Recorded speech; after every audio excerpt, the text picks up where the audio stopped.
Hello and welcome back for episode 2 of Marvel Snap. Today I'm going to show you the basics of playing the game and some introductory tips and tricks for if you're just starting out in Marvel Snap. Let's get into it.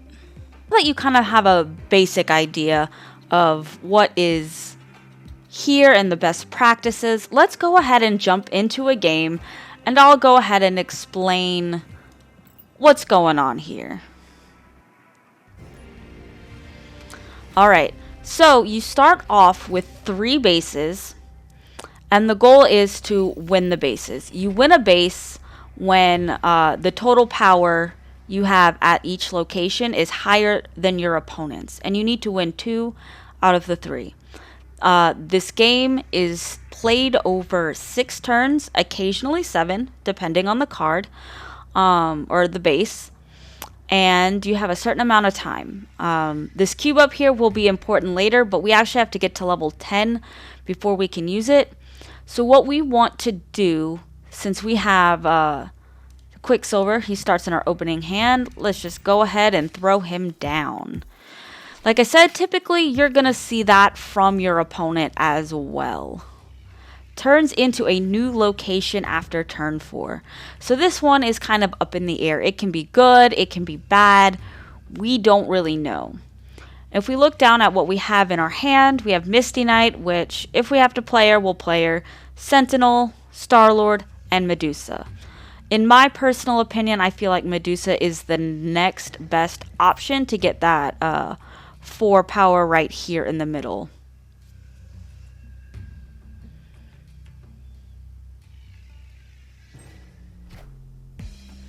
There we go. She's giving, it's 4. Add 2 raptors. That's okay. It kind of takes up some board space. It's not really great for us. But it probably won't be great for them either. I don't think they have anything to get rid of it. Later on, you will get some cards that will allow you to turn that into your advantage. Now, let's take a look here. She's a 1/4, 2/5, 2/2. We don't have any indication where they're going to be playing a card, so we don't want to play Star-Lord yet. We actually want to go ahead and play him. I personally like trying to go for the middle and then winning one of the 2 sides, unless, of course, they start playing a lot of cards. But clearly, they're also going for the 2 sides, so we'll see where that goes. Oh, -2. So we're still winning just by the fact that we have cards here. This will be the time that we want to play our Jessica Jones. This means, if you don't play a card here next turn, +4 power. So she's going to be an 8. We're not going to be playing anything here next turn. We'll just see how this lane develops and go on to the next turn.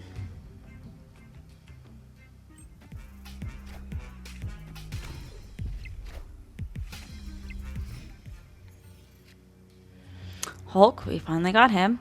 All right, I'm thinking they're going to want to fill this up, but we don't want to play anything there right now. So let's look at this middle lane.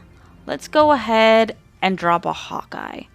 We want to get that little bit of boost, turn him into a 3. So we'll probably be playing something in this middle lane next turn as well to end it off if we're not winning. See, he's got a 1. We're not very worried about this lane.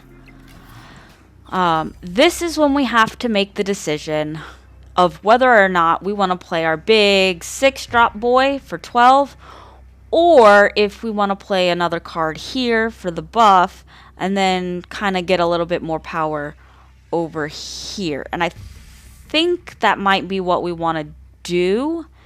So let's see. You're a 1/4. We're going to stick you there. Next, we have one of these options. Iron Man, your total power is doubled at this location. This would be a very good spot to play that card. So that's what we're going to go ahead and do.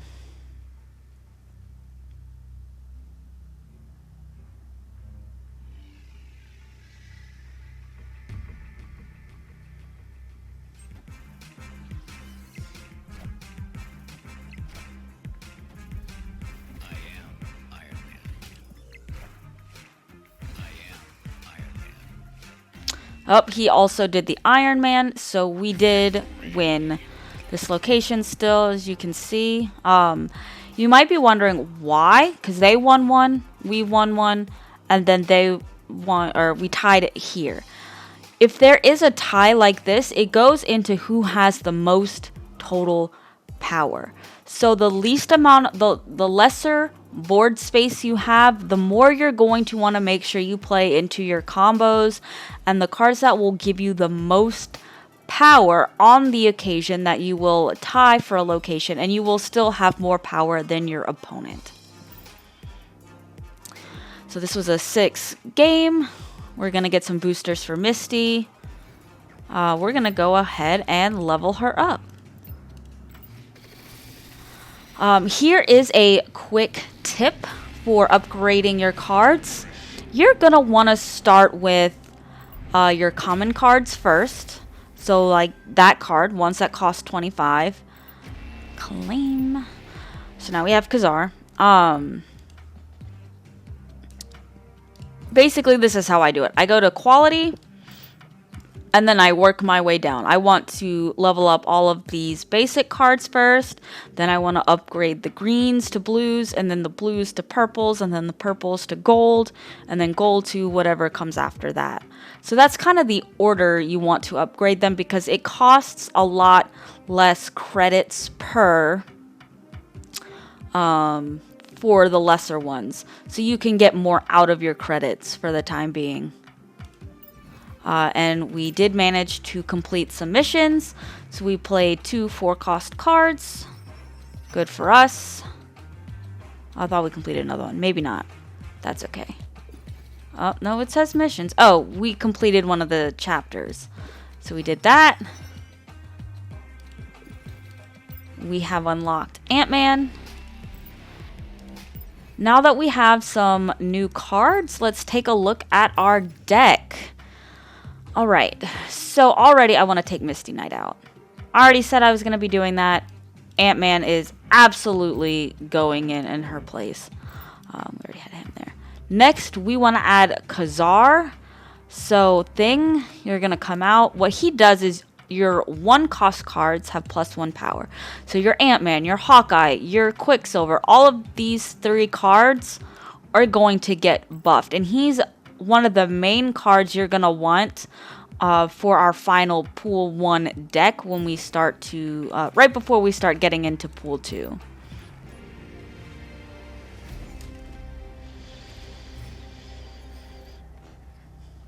Alright, in our hand, we have our trusty Quicksilver, Sentinel, Jessica Jones, and Medusa. So we have a pretty good turn 1, 2, 3, and 4. Gonna slap him down there.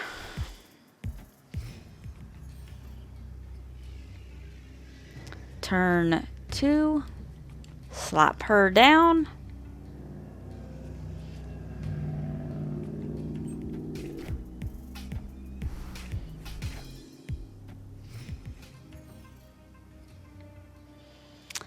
Ooh, Bar Sinister. This is one of my favorites. When you play a card here, fill this locations with copies of it. So I don't know what we're going to do with this location yet. Already we have several options. It will either be Jessica or the Hulk at this point. We have to kind of see how the game goes. So from there, we're just going to put down our little Sentinel.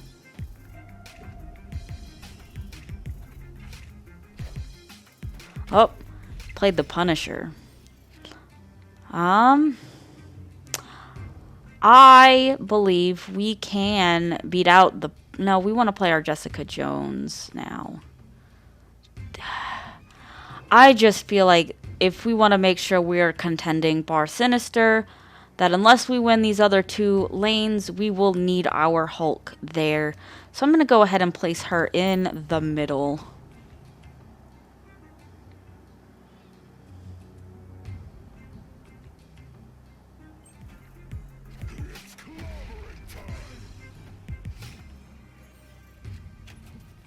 Alright, now we have the Abomination that we can play. We're on turn 5. I want to do this. I believe he may try and fill out this last spot before turn 6. Put our Sentinel there. I was wrong, but he did put his Hulk there, which I had a feeling he would do. So it's a good thing that I held off.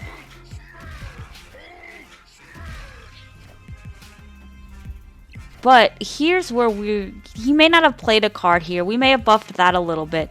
But here is why we made a good choice. We have 3 cards, or they have 3 cards. We have 4 cards.